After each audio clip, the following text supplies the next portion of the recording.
우리 김영욱 장로님께서 준비한 말씀을 하나도 빠트림 없이 전하게 해달라고 기도해 주셨는데 하나님의 뜻인 것 같아요. 오늘 예배를 좀 늦게 시작해가지고 광고가 길어져가지고 예배가 늦게 시작돼가지고 오늘 준비한 말씀을 다 전할 수 있을까, 중간에 잘라야 되나 이런 염려를 했는데 장로님께서 하나도 빠트림 없이 전하게 해달라고 말씀해 주셔가지고 좀 시간이 평소보다 좀 늦게 맞춰도 이해해 주시겠습니까? 네, 감사합니다.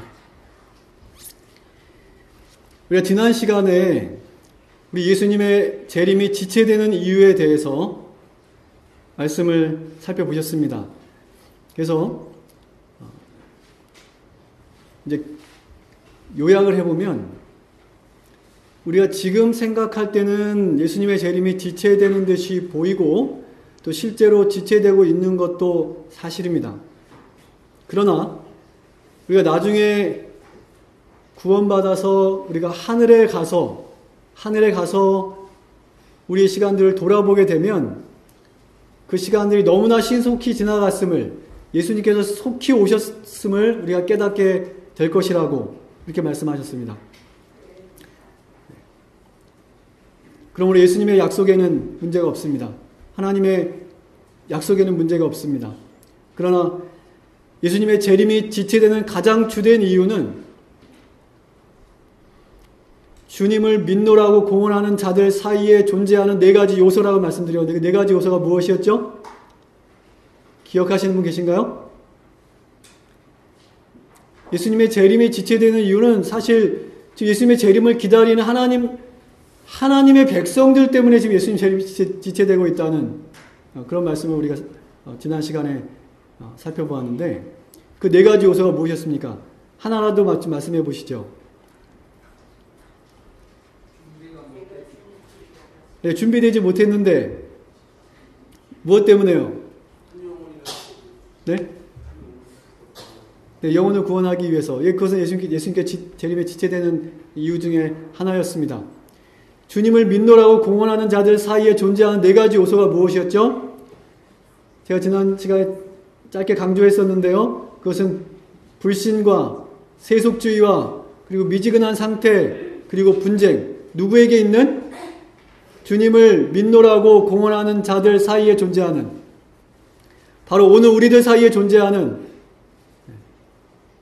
이 네 가지 요소 때문에 예수님께서 오지 못하시는 것입니다.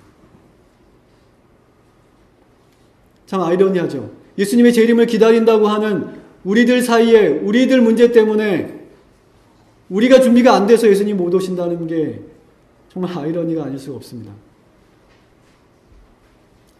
첫 번째, 뒤에서부터 우리가 한번 생각해 보겠는데요. 먼저 분쟁에 대한 것을 생각해 보겠습니다. 여러분, 분쟁이 왜 생긴다고 생각하십니까? 분쟁의 원인은 무엇입니까? 한마디로 얘기하면 이거는 서로 각자가 자기 주장만 하기 때문입니다. 자기 생각이 옳다고 자기 생각만 주장하기 때문에 이런 분쟁이 일어나는 것입니다.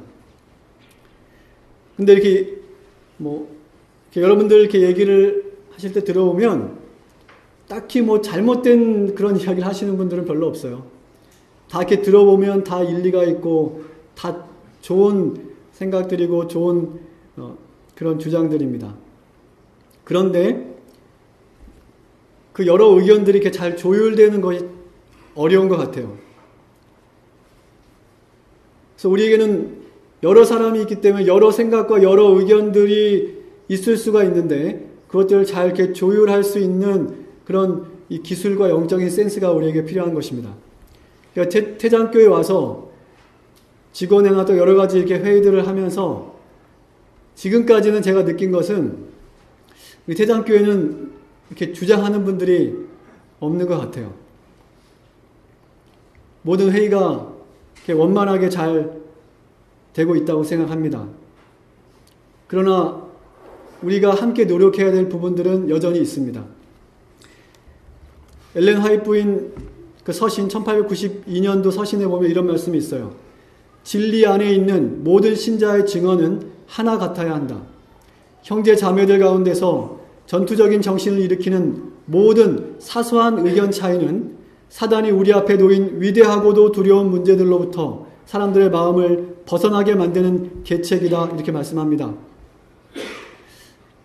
이 사소한 의견 차이들이 있을 때는 우리가 서로의 의견을 존중해주는 그러한 마음을 갖게 되면 분쟁이 일어나지 않을 것입니다.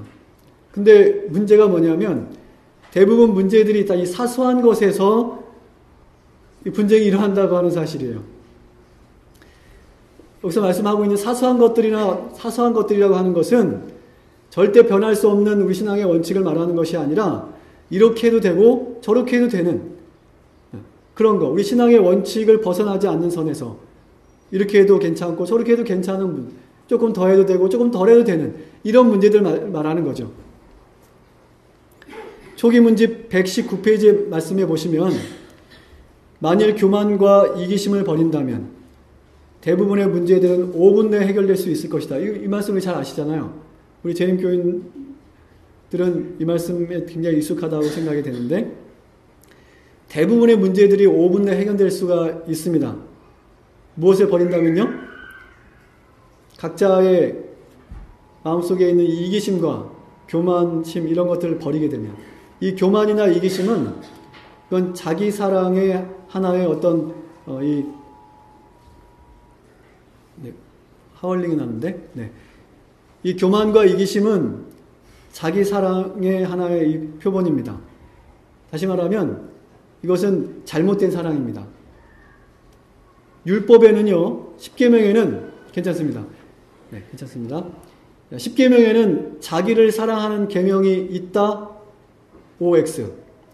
뭡니까? 10계명에는 자기를 사랑하라는 계명이 있습니까? 없습니까? 없습니다. 네. 근데 그 10계명을 지킨다고 하고 그 10계명이 핵심이 된 기독교인의 신앙을 한다고 하는 우리들은 왜 자기를 사랑하시나요? 네, 이것도 좀 우리가 생각해 봐야 될 부분인데요. 어쨌든 10계명에는 자기를 사랑하라고 하는 계명은 없어요. 하나님을 사랑하고 이웃을 사랑하는 것입니다. 그러므로 이 교만이나 이기심은 그것은 잘못된 사랑, 빗나간 사랑이라고 할 수 있겠습니다. 그래서 이 분쟁이 일어나는 이유는 다름 아닌 바로 이 잘못된 사랑 때문입니다. 우리 안에 있는 이 죽을 놈의 이기심 때문에 가끔 저는 제 안에 있는 이 이기심을 만나게 되면 아주 소스라치게 놀라고 스스로 실망하고 좌절하게 되는 것들을 자주 경험하게 됩니다. 정말 이것을 버리는 일이 정말 쉽지 않은 것 같아요. 정말 어려운 것 같아요. 여러분도 그렇지만 저도 그렇고 쉽지 않은 것 같습니다. 그러나 이것을 버리기가 힘들지만 버리고 나면 사실 이건 아무것도 아닌 사도 바울이 말한 것처럼 배설만 못한 그런 것들인데요. 그런 것들을 우리가 아직도 붙들고 있다면 여러분 그리스도의 은혜로 하나님의 능력으로 우리가 그 이기심을 사단으로부터 온 죄의 뿌리이고 죄의 원흉인 그 이기심을 우리가 내어 던질 수 있게 되시길 간절히 바랍니다. 이것을 버리기는 힘들지만 그것을 버릴 수 있는 사람은 마음의 평화와 관계의 기쁨과 우리 삶의 행복이 그리고 하나님의 은혜가 더해질 것입니다. 사소한 문제들은 그렇게 해결될 수 있다고 생각합니다. 그런데 만약 중대한 우리 신앙의 원칙과 관련된 문제에 있어서 어떤 이견이나 또는 갈등이 생긴다면 우리는 어떻게 해야 되겠습니까? 제가 보기를 드릴게요. 첫 번째, 원칙을 앞세워서 분쟁이 생기더라도 원칙을 내세운다. 두 번째, 원칙을 양보해서 교회가 그냥 평안한 것을 택한다. 여러분 무엇을 택하시겠습니까? 1번. 자, 손 들어볼까요? 다수결을 결정해볼까요? 네, 이런 것은 다수결을 결정할 수 있는 문제가 아닙니다. 네. 여러분 1번 또는 2번을 생각하시게 되면 그래서 우리 교회가 분쟁이 있는 겁니다. 그래서 우리 교회가 문제가 많은 것입니다. 그래서 우리 신앙이 힘든 것입니다. 여러분 1번도 2번도 답이 아닙니다. 여러분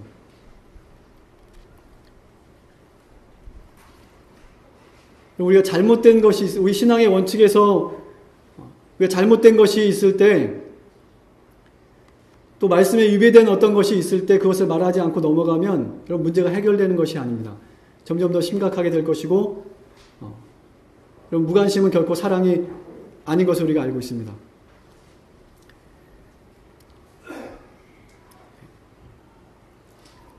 또한 우리가 이 원칙을 지킨다고 해서 분쟁을 초래하는 것도 이것도 위험한 것입니다.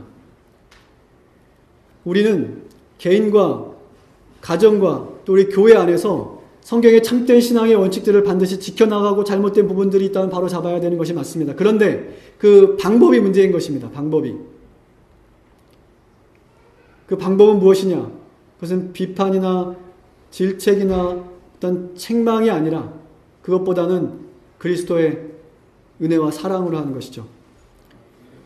여러분, 예수님의 제자들이 그들이 정말 이 복음을 위해서 진리를 위해서 순교할 수 있는 기꺼이 순교의 자리까지 나아갈 수 있게 된 것은 그렇게 변화되었던 것은 언제부터였어요? 그들이 언제 변화되었습니까?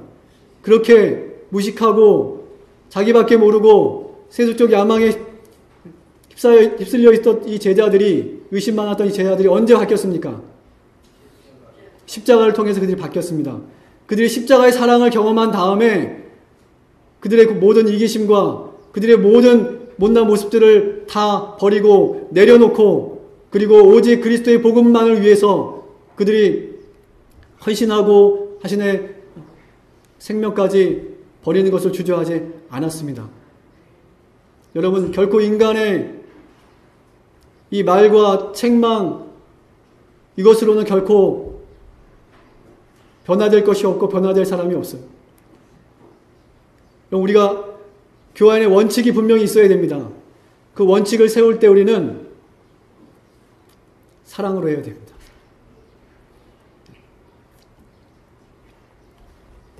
여러분, 성경의 모든 원칙 중에서 가장 크고 위대한 원칙이 있다면 그것은 사랑의 원칙입니다.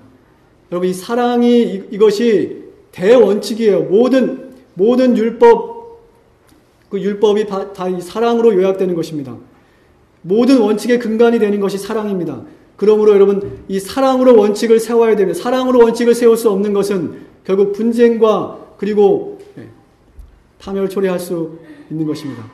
사랑에 기초되지 않고 사랑으로 세워지지 않은 어떤 교리와 사상과 원칙도 결코 사람을 변화시킬 수 없고 오히려 이상한 사람들을 만들 뿐인 것이죠. 제가 전에 심우했던 한 교회, 제가 인턴으로 있었던 한 교회에 있었던 이야기입니다. 그 교회는 이 장애인 아들을 둔 어떤 여집사님이 계셨어요. 여러분 뭐 아시지만 이 장애인들, 장애 아들이 교회에 오면 뭐 정상적으로 얌전하게 예배 드릴 수 있나요? 예, 뭐 한시도 가만히 있지 않고 막 휘젓고 다니고,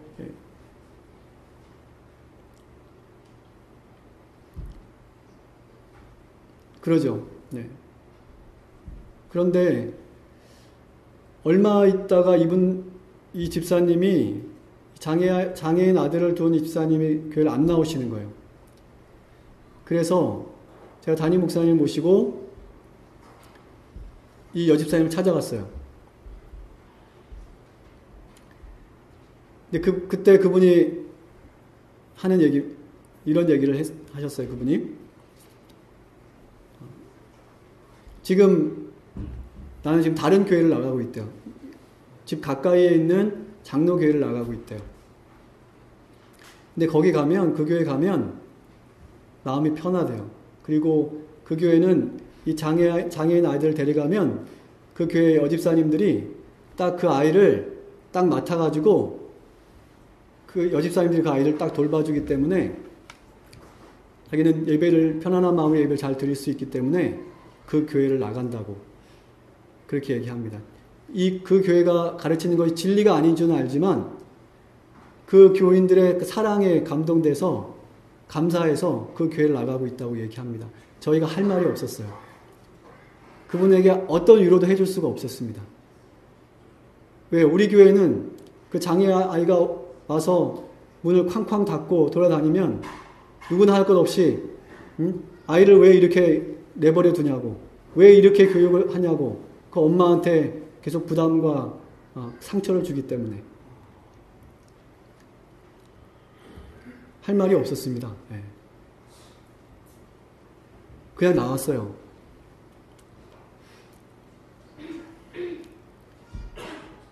이 집사님은 먼 거리지만 우리 교회가 진리교회라고 생각하기 때문에, 그리고 힘들고 그 일주일 내내 그 장애인 아이를 보살피고 힘들지만, 그리고 그 아이를 데리고 그 아이도 좀 구원시키기 위해서 그 아이대로 교회에 왔는데, 교회에 오면 계속해서 상처만 받고 견디지 못한 이 집사님이 아들을 데리고 다른 이웃 교회로, 다른 교회로 간 것입니다. 그 집사님이 다시 돌아왔다는 얘기 듣지 못했어요. 그럼 우리가 예배당에서 조용히 해야 하고 조용하도록 교육시켜야 한다는 것은 그것은 당연한 것입니다. 잘못된 것이 아닙니다. 그러나 문제는 방법이 문제인 것입니다. 여러분, 비난이나 책망을 가지고는 결코 참된 변화를 가져올 수 없습니다. 여러분, 사랑이 없는 복음이 여러분 복음인가요? 사랑이 없는 복음이 될 수 있습니까, 여러분? 여러분, 제7안식의 재림 교회가 아무리 성경적으로 옳다고 할지라도 오늘 이 교회 안에 사랑이 없으면 여러분, 이 교회가 진리 교회인가요?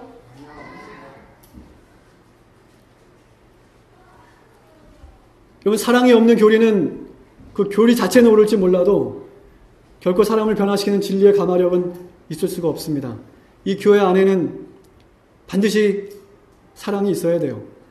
오늘 우리 교회는 사랑이 없는 그 무의미한 사상과 교리만이 난무하는 그런 신전이 되어서는 결코 안 될 것입니다. 여러분, 사랑은 모든 교리 위의 교리고, 모든 사상 중에서도 가장 위대한 사상이고, 모든 인간 행동의 양식의 근본이고 존재 방식인 것입니다. 우주 질서의 근간이 되고, 하나님 나라의 헌법이고, 하나님 성품의 사본이고, 그리고 하나님은 사랑이십니다. 여러분, 성경 66권 곧 하나님의 말씀은 하나님의 사랑에 의해서 기록되었고, 하나님의 사랑에 기초되어 있고, 또 하나님의 사랑이 그 근본이고, 하나님의 사랑이 그 핵심이요 결론인 것입니다. 예수님께서 이 땅에 오셔서 시작하신 일, 그리고 십자가에서 끝내신 일은 그 사랑이 없는 이 세상에 그 사랑의 진실을 깨우치게 하시기 위해서 깨우치고 사시는 것이 그분의 일이었습니다. 그래서 예수님께서 이 땅에 오셔서 그 사랑이 없는 그 이스라엘을 향해서 내가 너에게 새 계명을 주노니 너희가 서로 사랑하라고 이렇게 말씀하시고, 이미 말씀하신 것이지만 다시 한번 새롭게 거듭해서 강조하셨던 것입니다. 여러분, 이 사랑에 의해서 검증되지 않고, 이 사랑에 의해서 순화되지 않고 지배받지 않는 모든 이론과 사상과 교리와 원칙은 그것은 진리가 아니고, 그것은 여러분 아무것도 아닌 것입니다. 여러분, 사랑이 원칙인 것입니다. 그리고 그 원칙은 바로 그 사랑으로만이 올바르게 유지되고 세워질 수가 있는 것입니다. 여러분, 바로 이 십자가에 우리 주님의 이 사랑의 영양분을 섭취해야만 우리 가운데 분쟁이 종식될 수가 있습니다. 우리가 보통 그렇게 얘기해요. 사랑은 함께 한 방향을 바라보는 것이다. 그렇게 얘기합니다. 오늘 우리에게는 공동의 목표, 함께 바라보고 추구해야 될 공동의 목표가 있습니다. 그것은 천국인가요? 천국 이전에 십자가입니다. 십자가가 먼저 있어야 됩니다. 우리 모두가 함께 천국을 소망하며 그리스도의 십자가를 바라볼 때에 우리 가운데 있는 사소한 의견 차이로 인해 발생하는 그런 분쟁은 종식될 것입니다. 혹 진리의 원칙과 관계된 부분이라도 우리가 흔들림 없이 우리의 믿음을 유지해 갈 수 있을 것입니다. 여러분, 제자들이 그 십자가의 사랑을 경험했을 때에 개인적인 욕심과 주장들과 그 견해 차이들을 극복하고 연합하고 그리고 하나 되어서 복음을 전할 수 있었습니다. 오늘 우리 교회에, 이 남은 교회에 필요한 정신이 바로 그러한 정신입니다. 그 십자가의 사랑이 우리의 심령을 지배할 때에 그 사랑이 우리의 관계의 핵심이 될 때에 우리 안에 있는 모든 분쟁은 종식될 것이고 우리가 복음을 위해서 하나로 연합될 수가 있을 것입니다. 여러분, 두 번째는 미지근한 상태인데요. 여러분, 이 미지근한 상태는 우리가 무엇으로 극복할 수 있을까요? 여러분, 이 상태는 다름 아닌 사랑이 식었기 때문에 오는 현상입니다. 뜨거웠던 열정, 그리스도에 대한, 그리스도 십자가의 그 사랑에 대한 그 열정이 식었기 때문에 오는 현상입니다. 이 미지근한 상태는 요한계시록에서 말씀하고 있는 것처럼 라오디게아 교회의 상태입니다. 이 라오디게아 교회는 말씀이 부족한 것이 아니고 사랑이 부족한 교회이고 사랑이 부족한 상태에 빠져 있습니다. 무엇에 대한 사랑인가요? 다시 말씀드리지만 여러분, 하나님에 대한 사랑과 십계명의 두 강령이라고 말씀하신 하나님에 대한 사랑과 영혼에 대한 사랑, 그 사랑 외에 더 어떤 것이 있겠습니까?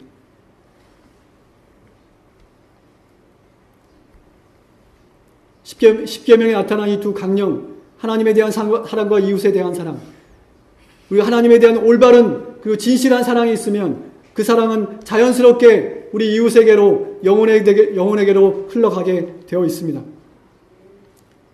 이 두 강령을 우리가 잊어버리시면 안 됩니다. 하나님만 사랑하시면 안 됩니다. 이웃만 사랑해도 안 됩니다. 네. 하나님을 사랑하고 이웃을 사랑해야 돼요. 어떤 목사님, 선배 목사님한테 들은 이야기입니다. 그 목사님 시골 교회에 있을 때 그 교회가 새로 교회를 건축하게 되었습니다.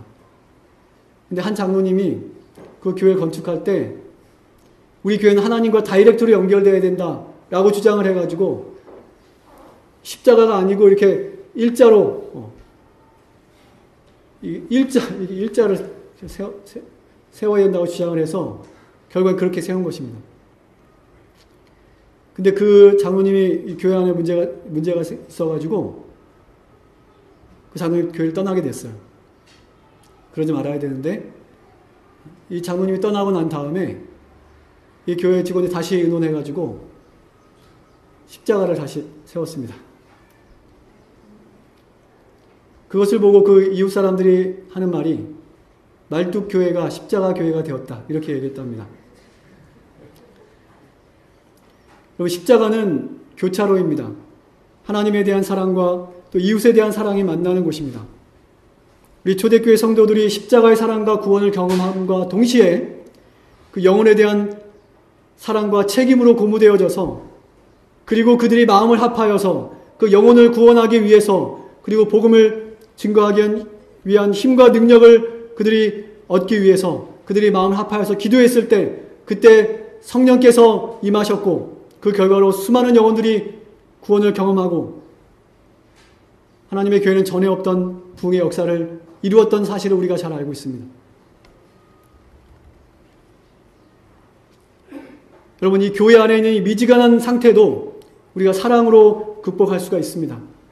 이 십자가의 사랑을 경험한 자들이 일어날 때에 오늘 우리 가운데는 참된 회개와 개혁과 부흥의 역사들이 일어날 것이라고 저는 믿습니다. 세속주의는 어떻게 극복할 수 있습니까? 여러분, 이거 참 심각한데요. 이거 정말 어려운데요. 여러분, 이 세속주의는 우리가 어떻게 극복할 수가 있습니까? 여러분, 이 세속주의는 쉽게 말하면 세상을 사랑하는 정신이라고 할 수 있겠습니다.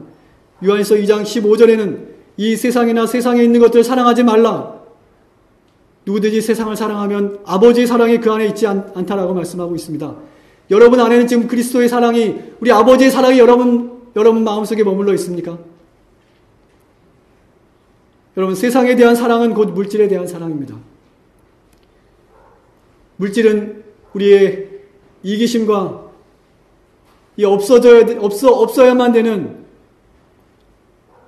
우리의 삶 속에서 없어져야만 되는, 있으면 안 되는 바로 이 이기심과 욕심과 욕망을 촉발시키는 매체가 되는데요. 그러므로 이 물질을 사랑하는 사람의 마음 속에는 그러므로 아버지의 사랑이 그 가운데 거할 수 있는 여지가 없는 것입니다. 현대사회를 물질 만능의 시대라고 합니다. 돈이면 뭐든지 가능한 세상이 되었죠. 여러분, 이 세상은 생명의 가치보다는 물질의 가치를 더 중요하게 여기는 참으로 이상한 세상이 되어버리고 말았습니다.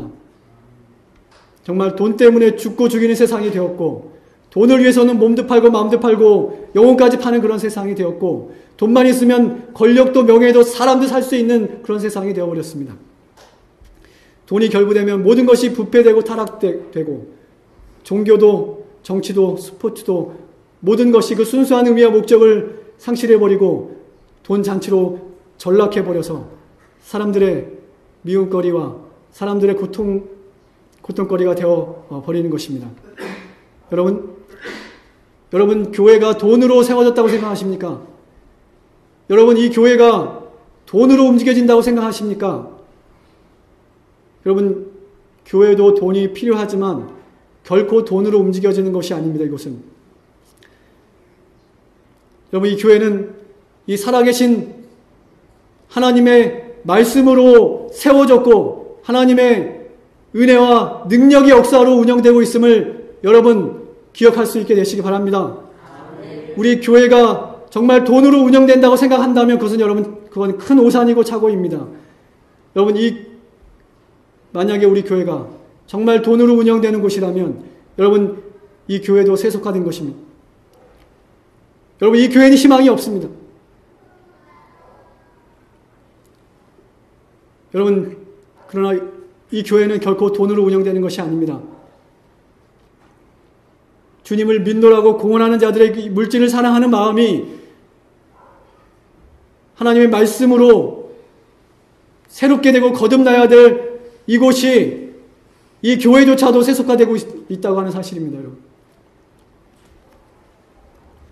디모데후서 4장 10절 말씀해 보시면 대만은 이 세상을 사랑하여 나를 버리고 데살로니가로 갔다 라고 사도 바울은 그 아쉬움과 안타까운 마음을 토로하고 있습니다.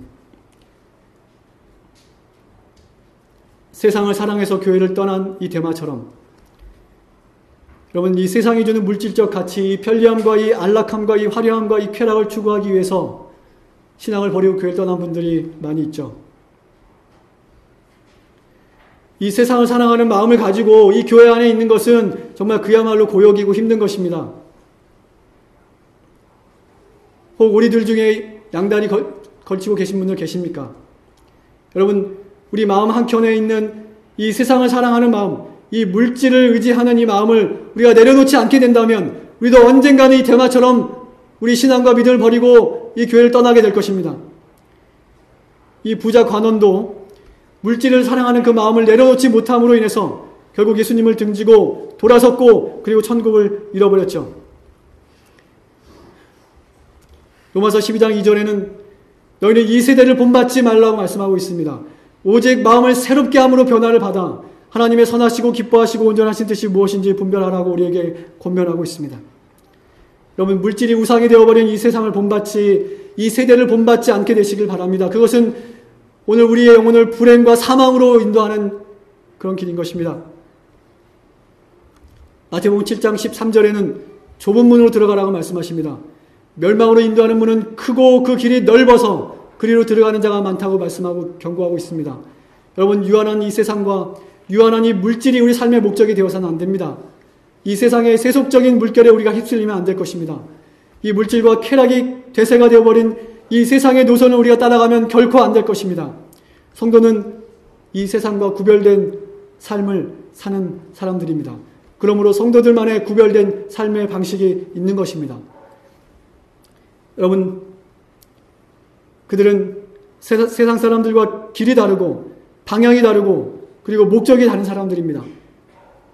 성도들은 이 세상의 대세를 따르지 않고 오히려 그것을 역행해가는 사람들입니다. 이 연어들이 이 산란철이 되면 그 생명을 잉태하고 그 물줄기를 거슬러 올라가듯이 오늘 우리 마음속에 주님의 생명을 품은 성도들은 이 세상 죄악 세상의 물결을 이 물질 문명의 대세를 거슬러 올라가는 자들입니다. 어떤 시련과 고난이 있을지라도 어떤 포기와 어떤 희생이 있을지라도 반드시 올라가야 되는 것입니다. 그들은 생각이 다르고 그들은 목적이 다르고 그들은 완전히 다른 삶을 사는 자들인 것이죠. 그들이 오늘 우리들이 아니겠습니까, 여러분? 이제 우리는 다시 한번 우리 지금까지의 우리 각자의 신앙의 노선을 다시 한번 점검하고, 혹 아직도 우리의 남아있는 이 세상을 사랑하는 마음, 우리 삶 속의 세속적인 모든 생각과 사상과 습관들을 버리고, 우리가 좁지만 그러나 영광스러운 이 하늘 가는 노선에 우리가 올인할 수 있게 되시기를 간절히 바랍니다. 아멘. 여러분, 교회지원 5권 78페이지에 있는 말씀입니다. 오늘 우리는 세상과 세상 사람들과는 분명히 그리고 확연히 다른 삶의 의미와 모습과 방향을 가지고 살아야 할 사명을 가진 구별된 백성들임을 기억해야 한다. 우리의 유일한 안전은 하나님의 독특한 백성으로 서는 것이다. 우리는 이 타락한 시대의 습관과 유행에 한치도 양보하지 말고 도덕적으로 자립하고 그 부패한 우상 숭배의 관습과 타협하지 말아야 한다. 여러분, 혹 우리가 이 세상에 이 우상 숭배의 관습과 타협하고 있는 것이 여러분 있으십니까? 그것이 어떤 것이든 어떤 희생이 따르든지 여러분 그거 다 내려놓고 다 버리셔야 됩니다. 세속주의는 세상에 대한 사랑은 이것은 하나님에 대한 사랑으로 극복할 수가 있습니다. 사랑하는 성도 여러분, 이 세속주의 역시 사랑으로 극복할 수가 있습니다. 하나님에 대한 참된 사랑은 오늘 우리의 마음과 생각을 저 하늘의 영원한 사물로부터 떠나게 만드는 모든 세상적이고 세속적인 것들로부터 우리를 분리시킬 것입니다. 사도 바울은요, 빌립보 3장 7절 9절에 이렇게 고백합니다. 그러나 무엇이든지 내게 유익하다는 것을 내가 그리스도를 위하여 다 해로 여길 뿐더러 또한 모든 것을 해로 여김은 내 주 그리스도 예수를 아는 지식이 가장 고상하기 때문이라. 내가 그를 위하여 모든 것을 잃어버리고 배설물로 여김은 그리스도를 얻고 그 안에서 발견되려 함이니. 이 사도 바울의 고백이 우리 각자의 고백이 되어지기를 간절히 소망합니다. 가려뽑은 기별 1권 136페이지에 있는 말씀 읽겠습니다. 저들이 그리스도를 얻기 위하여 기꺼이 모든 것을 해로 여길 때에 저들의 눈은 자신의 참 모습을 볼 수 있도록 열릴 것이다. 그때 저들은 이 세속적인 매력에서 돌아서게 되고 저들의 눈은 하늘로 향하게 될 것이다. 그리고 저들은 현재 저들 자신이 높이 평가하고 있는 바 이 세속적이며 이 이기적인 향락의 본질을 깨닫게 될 것이다. 그리고 현재 저들이 귀중하게 여기는 이 세속적인 사물들을 포기하게 될 것이다. 여러분, 우리가 하늘을 바라보는데 방해거리가 되는, 우리가 하늘 향해서 나아가는데 전진하는데 장애가 되는 여러분 이 세속적인 가치들을 여러분 포기하기 원하십니까? 정말 우리 그리스도를 위해서 우리를 위해서 모든 것을 포기하신 우리 주님을 위해서 여러분들이 이것을 정말 내려놓기를 원하십니까? 그것이 우리 모두의 소망이 되기를 간절히 바랍니다. 여러분, 우리가 세상을 사랑하는 마음을 버리고 이 세속주의에서 빠져나오려면 우리가 이 사도 바울처럼 그리스도를 위해서 모든 것을 해로 여길 수 있어야 될 것입니다. 우리의 모든 관심과 우리 생각과 목적이 우리 구주이신 우리 예수님이 되어야 될 것입니다. 모든 것을 해로 여기려면 하늘의 가치에 우리의 눈과 마음이 열려야 할 것입니다. 이 세상의 가치와는 비교할 수 없는 저 하늘의 영원한 가치에 대한 올바른 인식이 우리에게 있어야 될 것입니다. 바로 그것은 하나님의 사랑과 이 십자가의 은혜가 우리 마음에 일깨워질 때 그렇게 될 수 있습니다. 기도하시겠습니다. 하늘에 계신 우리 아버지, 우리 주님 정말 속히 오시기를 우리가 바라고 원하고 기도합니다. 우리 주님 속히 오실 수 있도록 아버지 우리가 준비될 수 있게 하나님 도와주세요. 주님을 믿노라고 공언만 하지 아니하고 정말 우리 주님이 기뻐하시는 삶을 살고 믿음의 삶을 살고 우리 주님이 오실 수 있도록 준비되는 우리의 삶이 되기 원하오니 아버지 오늘 우리 마음속에 그 십자가의 은혜와 사랑이 새로워질 수 있게 도와주시고 그 사랑 안에 다시 한번 거듭나는 우리 자신을 발견할 수 있게 아버지 도와주세요. 주님께서 우리의 삶을 그렇게 인도해 주실 것이니 해서 감사드리며 사랑이 많으신 예수 그리스도의 이름으로 간절히 기도드립니다.